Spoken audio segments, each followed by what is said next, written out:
You're listening to I Love Old Time Radio with your host, Virtual Vinny.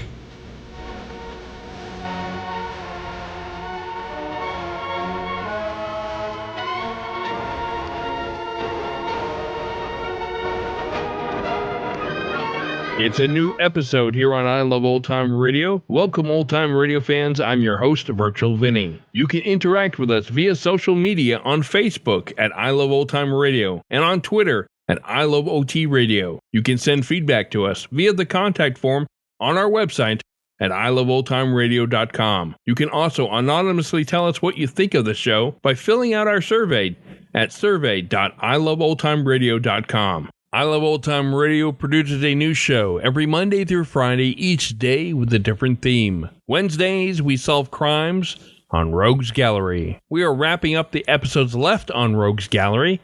After this episode, we only have 5 left.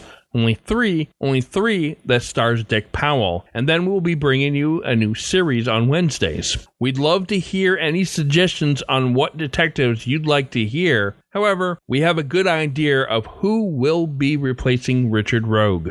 We are missing one episode since last week, so today's episode was aired originally on June 23rd, 1946, and this is The Star of Savoy. The F.W. Fitch Company presents Dick Powell as private investigator Richard Rogue in Rogues Gallery.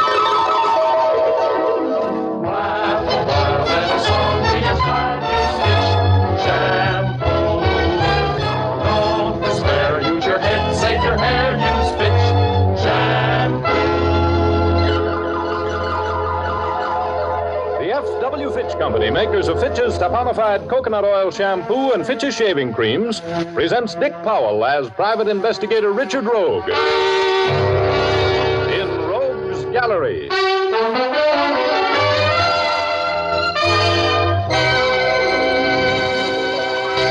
For the benefit of those who tuned in hoping to hear Cass Daly, may I introduce myself? My name is Richard Rogue. I'm a private investigator. I said it and I'm glad. Private investigator. That's the Harvard way of saying I'm a guy who has parlayed a hard head and a great curiosity about other people's affairs into a career. At least that's the way the Homicide Squad's Lieutenant Urban, who shares my interest in unalive bodies, feels about me. And I'd also better tell you now that I have a certain personal idiosyncrasy. I hold audible consultations with my alter ego once in a while when I'm confused and in need of advice. His name is Ugor, which is rogue spelled backwards, and he's a very fresh little spook. Of course, I wouldn't have known I had an alter ego if Betty Callahan, the girl I would rather be marooned on a desert island with than not, hadn't browbeaten me into reading Sigmund Freud. Betty, who is the sharpest newspaper woman in town, extends upward about 5 feet from the floor, has hair the color of cordovan leather in firelight, and a tip-tilted Irish nose shying away from the most kissable mouth in the world. She's wonderful. And on this day I'm going to tell you about, she and I had lunch together. She had an hour to kill, so she walked back to my office with me. You know, Richard, this is much too nice a day to work. Look, Betty, if you can get rid of that assignment you have for this afternoon, we'll go to the races, huh? Oh, I haven't been out this year. I got some information from Herb Hyde at the cigar store in the lobby. He gave me 2 horses who gave him their word they were ready today. Talking horses? Only to Herb. They don't speak English, but fortunately he speaks horse. Now get on the phone and ask that slave driver at your city desk for the afternoon off. Tell him you have to go to your grandmother's wedding or something. Well, I'll try, but it's not going to work, and I know it. Just sit right down there and pay no attention to that sign asking you to leave a nickel in the cigar box for every call. Oh, thank you. Oh, it's nothing. I'll do anything for the girl I love. Better think of something better than my grandmother's wedding. I know. I'll tell him I want to go to the races. Okay, but...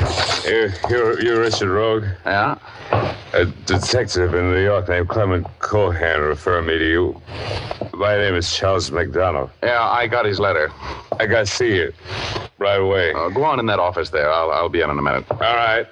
Please, hurry. What was the matter with him?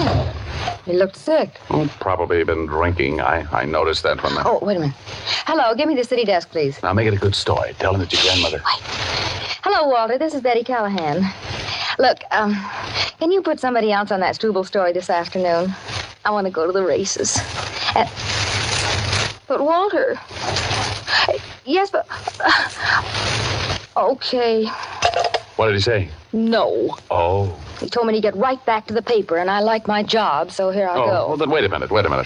I'll go in and talk with this guy, give him the quick brush and go over with you.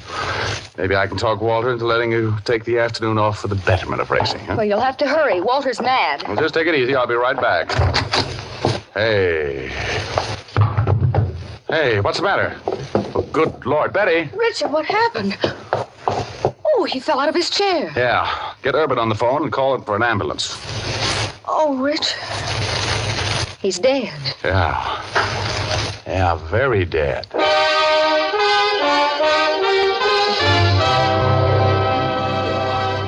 We'll continue our story in just a moment.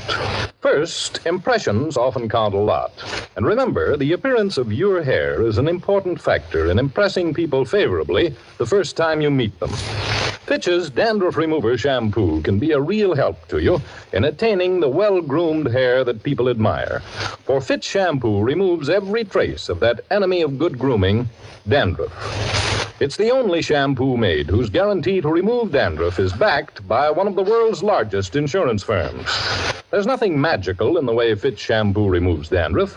It's simply that it has a special solvent action that penetrates the thousands of tiny hair openings on the scalp, cleansing them thoroughly and dissolving every trace of dandruff. That means not only the loose flakes of dandruff, but the kind that clings to the scalp as well. Then Fitch forms an abundance of fluffy lather that carries away the dissolved dandruff flakes. It rinses out easily and leaves the hair sparkling clean, completely free from dandruff. Try Fitch's Dandruff Remover Shampoo yourself for the appearance that impresses. Now back to Dick Powell as Private Investigator Richard Rogue in Rogue's Gallery.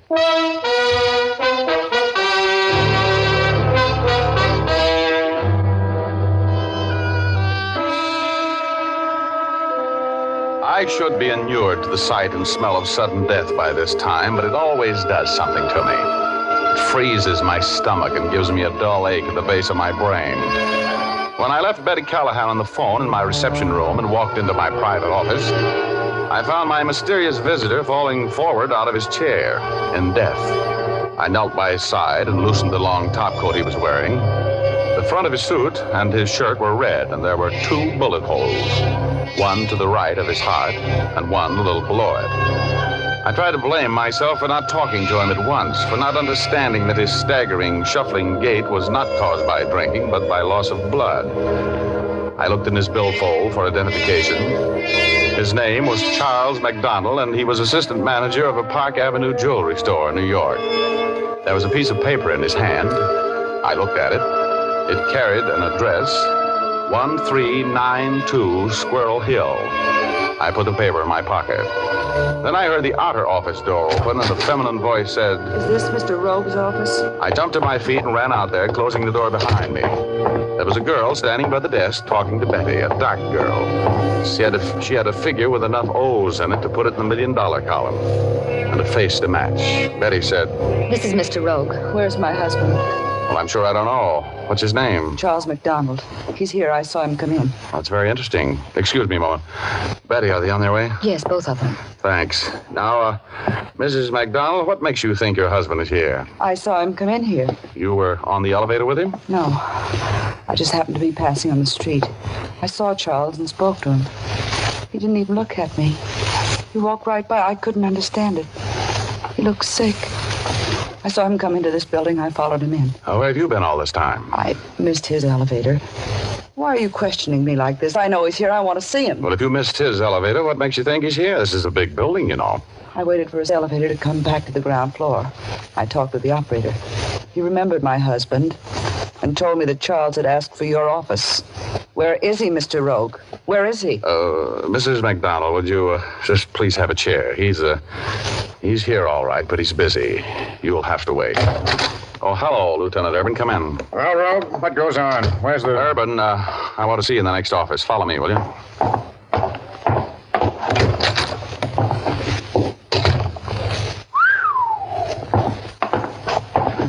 Well, he sure did. How did it happen, Rogie? I'll tell you all I know. He came in here looking pretty sick. I thought he'd been drinking. That long top coat he had on covered the fact that he was bleeding to death. I told him to come in here and wait. I came in about 2 minutes later, just as he pitched forward out of his chair and died. That's when I called you, or had Betty call you. She was here when he came in, saw the whole thing. Looks like a .38 caliber job. 2 around the heart. His name is Charles McDonald, and he's from New York City. Oh, that's interesting. Who's the girl outside with Callahan? His wife. Where does she fit in here? Well, she... Mrs. McDonald, you can't go in there. I want to see Mr. Rogue. Sit down. I'm going in there. No, Mrs. McDonald, no, you can't go in there. I know he's in there. I'm going in. Charles! Charles!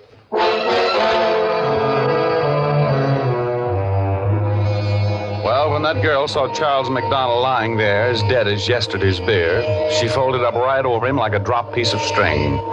Urban and Betty and I were still working over when the medical examiner and the technical squad from homicide showed up. We picked her up, carried her into the outer office. As soon as she came to, Betty gave her a glass of water, which she sipped nervously when Urban started throwing questions at her like baseballs. Mrs. McDonald, I'm sorry to have to question you at this time. Will you please put that glass down and listen to me? Now, your husband was obviously murdered. I have to have the information. I don't know who could have done it. My husband was a businessman. He wasn't mixed up in anything that could have caused his murder. Now, what kind of business was your husband in? He was in the jewelry business, manager of a big store in New York. Mm-hmm. Richard, What was your address I have to get back in New to York? the paper. I have to get the story in. Okay, wait a minute and I'll walk out of the hall with you. All right, come Where on. are you going, Rogie? I'm taking Betty to a cab. I'll be back. See that you are.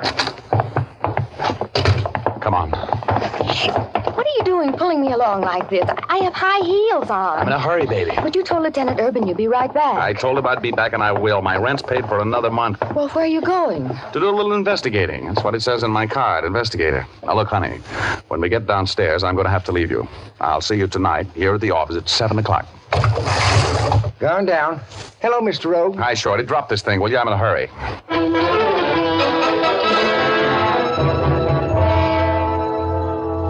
I shot out of that building like a bat out of a belfry and jumped into a cab. I slipped the cab jockey a bill that made his eyes pop open like dropped eggs and told him he could keep it if he could get me to 1392 Squirrel Hill in 5 minutes. That's the address I found in Charles McDonald's hand.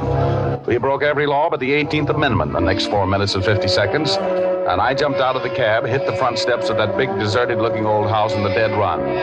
The door was ajar, so I took my gun out of its shoulder holster, put it in my side coat pocket, and walked right into a blackjack. Oh! My glazed eyes told my brain there was a dead man lying there. And then my head hit one of the stars which were surrounding me, and the star exploded with a blinding flash. I felt myself flying upward at a speed that made me dizzy. I was grabbing at the tails of comets, trying to break my speed, but nothing could stop me. I looked down at the earth, and I seemed to be looking through the wrong end of a telescope. It was a little round ball, that's all.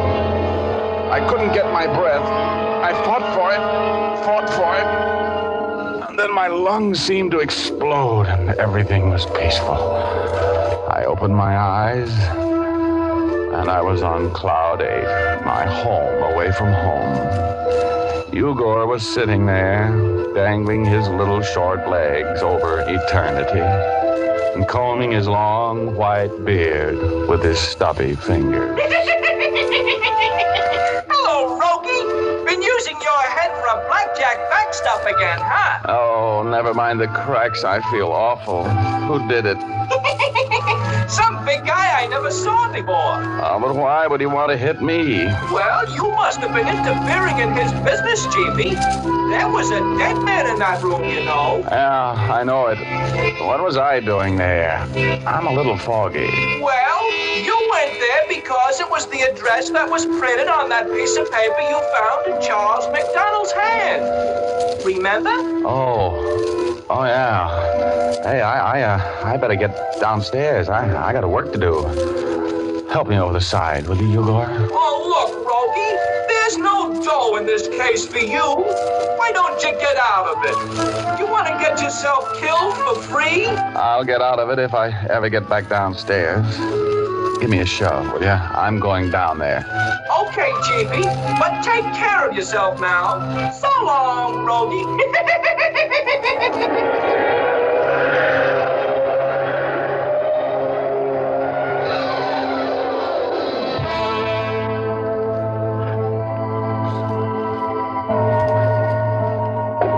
I opened one eye carefully. Then I closed it again so fast that I was afraid the guy who was watching me would hear it snap.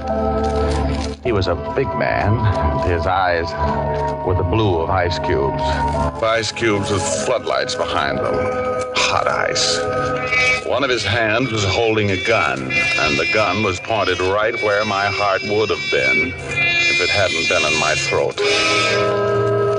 No use playing possum now, Mr. Rogue. No, indeed. I am aware that you have returned to consciousness. Oh, who are you? My name is Moore.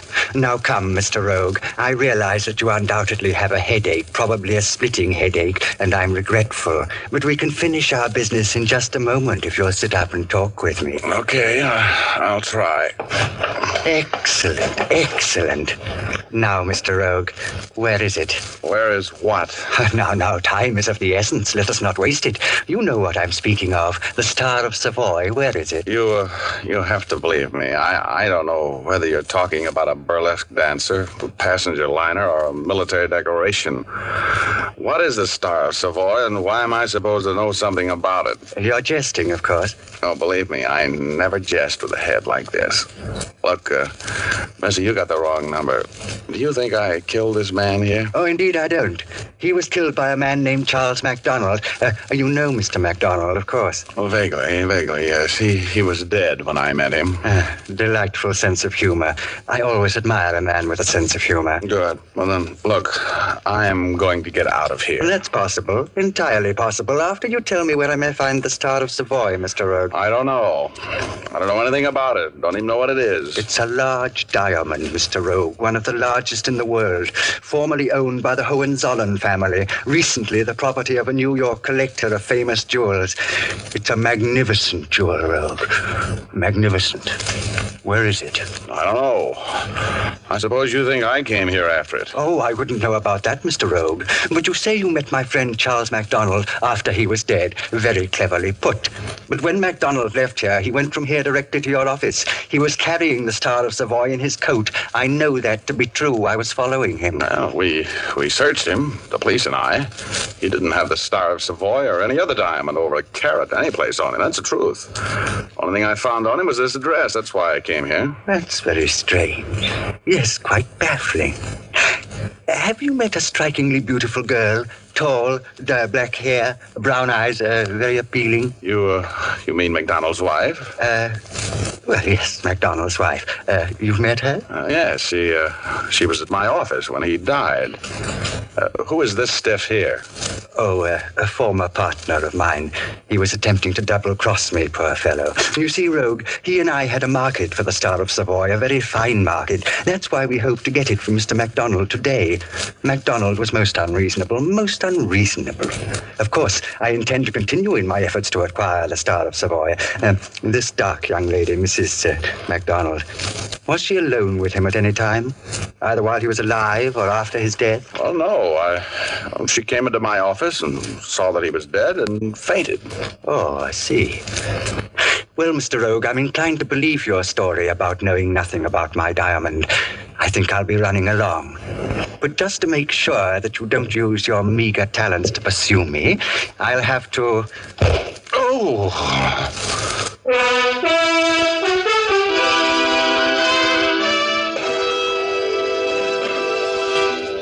We'll return to our story in just a moment. First, one often hears that a woman's eyes, the window to the soul, are her most expressive features. But did you ever consider that a woman's hair can be very expressive, too? It can tell the world whether the woman is fastidious or careless.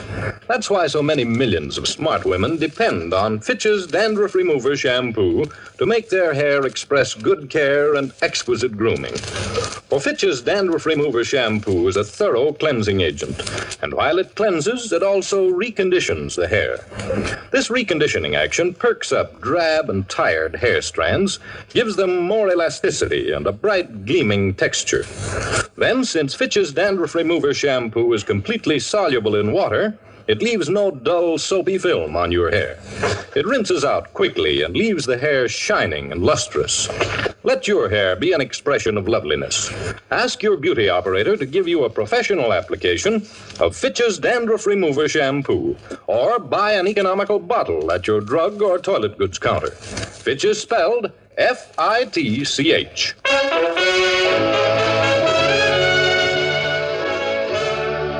Now back to Dick Powell as Private Investigator Richard Rogue in Rogue's Gallery.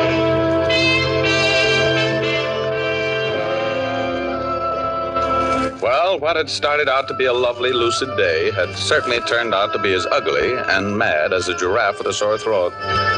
The date I had with Betty Callahan had been interrupted by a stranger walking into my office and dropping dead of pre-digested murder.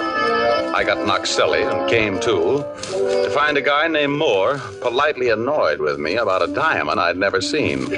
So annoyed with me, in fact, that he was determined to kick my teeth out. I saw that big shoe swing from my jaw, and I ducked right into it. Oh, it would have been so easy for me to pass out again. But I fought it. I couldn't. I needed the time. I vaguely heard the fading footsteps of Mr. Moore through the aura of pain which was surrounding me like a fog. And after he'd faded out, I sat there for a while.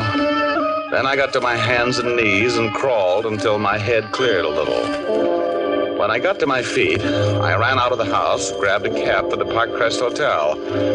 I thought I'd find Moore there looking for Mrs. McDonald. Oh, I must have looked like a hit-and-run victim as I approached the very proper clerk. He backed away, but I reached across the counter and grabbed him. Let go of me. I want some information. I want it fast. What room is Mrs. Charles McDonald of New York City in? Mrs. McDonald? Stop stalling. What's her room number? We have a Mr. McDonald, but there is no Mrs. McDonald. His wife is in New York. How do you know that? I sent a wire to her for him last night. There's no Mrs. McDonald out here. And now let me go before I call the house officer. I remembered then, Mr. Moore had hesitated when I pegged that tall, dark girl as Mrs. McDonald. That girl was an imposter. My head was still doing the Virginia reel with variations on the turns, but I couldn't slow up now. In spite of the racket inside my skull, I was thinking straight and clearly. I ran to my office. It was only a block. And I got that glass that Mrs. McDonald had been twirling in her fingers as Urban questioned her. I took it down to police headquarters and asked the sergeant at the Fingerprint Bureau to dust it for prints and telephoto the prints to the FBI in Washington. I told him he could find me in my office. I went back to my office and sank into my swivel chair and let sleep take over. Richard.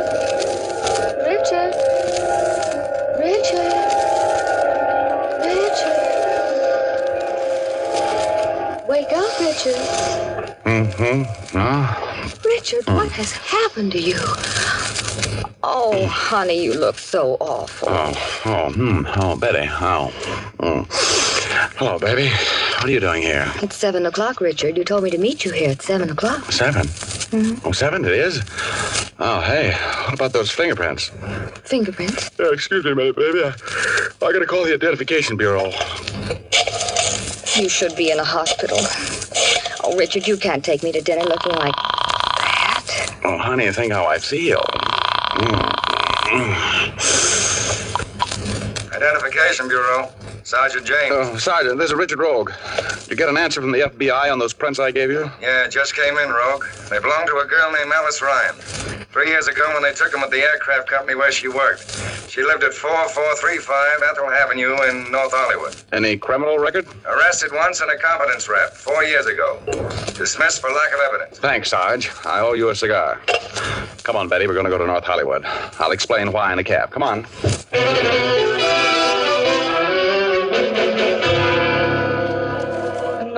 Alice does not live here anymore. She moved into Los Angeles about 7 months ago when she quit her job at the airplane factory. Did she leave a forwarding address? Oh, yes, I'll get it for you. Just a minute. You think she has the diamond, don't you, Richard? Sure. She lifted it off McDonald's body when she fainted over him. Oh, how awful. Here it is. It is a long drive from here in Los Angeles. Thanks.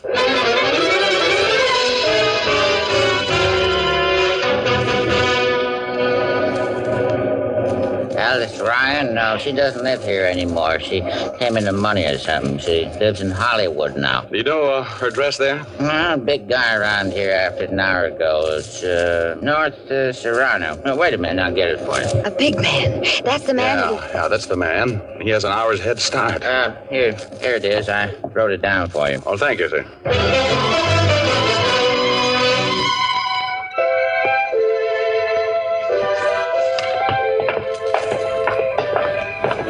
Okay, now, Betty.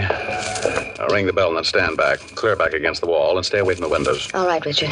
You take care of yourself now. I always do. Now stand where you are, and I'll go knock on the door. All right.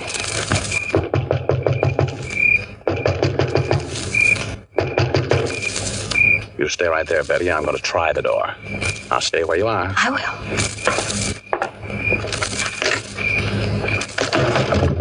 will. Come in. Come in, Mr. Rogue, and don't attempt to be clever because you present a beautiful target there in the doorway. Where's Alice Ryan? She's here. Drop your gun, please, Mr. Rogue. I can see you, you know. I have a bit of advantage. Drop your gun, Mr. Rogue. Close the door, Mr. Rogue. Now that I've turned the light on, you can see that you have found Alice Ryan. Oh, brother. Yes, I'm sorry. I was forced to eliminate her, Mr. Rogue. She was most unreasonable about giving me the Star of Savoy. She chose to pit her ordinary brain against my genius in this race to see who would be the possessor of the stone after Charles McDonald was eliminated. And now, Mr. Rogue, you find yourself in much the same position. Yeah, I guess I'm not very smart. You have the diamond? Indeed, I have. And I think perhaps you deserve a glimpse of it. There. Is that not the most inspiring sight you ever seen, Mr. Rogue? Look at it. Glistening there. 100 people have died, I would imagine, Mr. Rogue, in the history of this stone. Yes, at least 100. I have spent the last 10 years scheming, contriving, bribing, stealing to get this lovely thing. And now, Mr. Rogue, it's mine. Yeah, you got it. What are you going to do with it? Just sit there and look at it? I can get $1 million for it. $1 million in cold cash and no questions asked. $1 million. I'm not at all sure that is enough, Mr. Rogue. And now, I'm afraid I'm going to be forced, regretfully, to remove you. There was cold murder in the ice-blue eyes that were looking into mine. Moore was enjoying every breath of my last few minutes on Earth. He was waiting for me to break. And all the time, he was talking in that cultured iceberg voice. Then I saw Betty. She was hugging the wall in the next room, creeping silently toward the killer. I wanted to shout at her, to tell her to go away. And then... Richard, are you all right? Yeah, I knocked his gun up in the air when you scared him silly. Oh, Betty, bless your little pointed head, but why did you do it? Oh, Richard. Betty, well, of all the times to faint, isn't that just like a woman? Well, the police took it from there, and the story was pretty plain. Moore was the head of a gang of international jewel thieves, consisting of the man I found dead on Squirrel Hill, Alice with the dark black hair, and himself. They had offered Charles McDonald a fortune to steal the Star of Savoy from the Park Avenue establishment where he was employed and where it was on exhibition. They planned to kill him when he delivered the stone. But the trio triple-crossed themselves, and finally only Moore remained alive, which was a temporary thing, because Moore soon paid the final score for the murders he committed. And, I got a $5,000 reward for breaking the case. $5,000 for just getting batted around a little. That isn't bad, is it, huh? I split the reward with Betty Callahan, who certainly saved my life. And she went right out and spent her half on a fur cape. You know, women should never have money. They don't know how to handle it. A Of course, the first time she wore the cape, she looked so lovely that I took her to the races and lost my half on a horse named Investigator. Well, money isn't as important as true love, but there's a lot more of it. You know what I mean?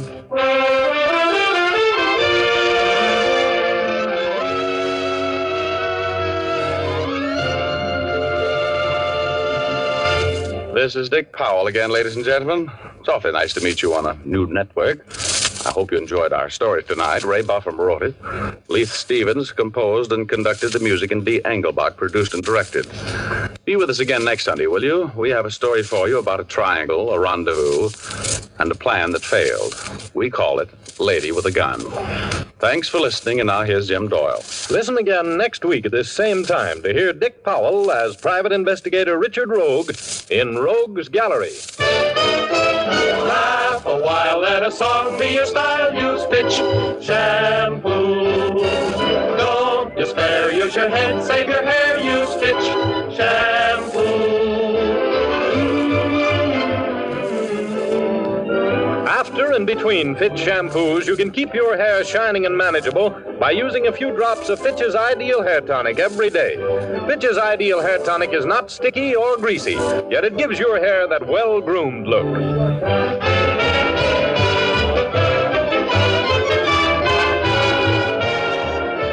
You're listening to I Love Old Time Radio with your host, Virtual Vinny.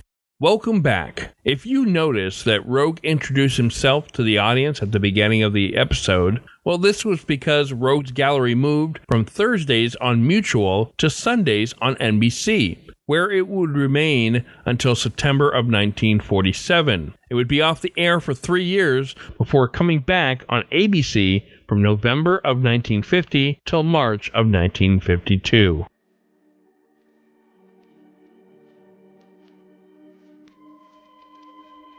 And that's going to do it for our program. You can find I Love Old Time Radio on iTunes, the Google Play Store, Stitcher, and on Spotify. You can listen to us on your Alexa device through TuneIn. Please take the time to rate us and leave a comment as well. Like us on Facebook at I Love Old Time Radio. Follow us on Twitter at I Love OT Radio. Comments and questions can be directed to our website at iloveoldtimeradio.com. If you'd like to help support this show, you can do so at support.iloveoldtimeradio.com or by joining our Vintage Radio Club. Tomorrow we enter the bizarre mind of Arch Obler with Lights Out, and join us next Wednesday for some more on Rogue's Gallery. For iloveoldtimeradio.com, this is Virtual Vinny signing off.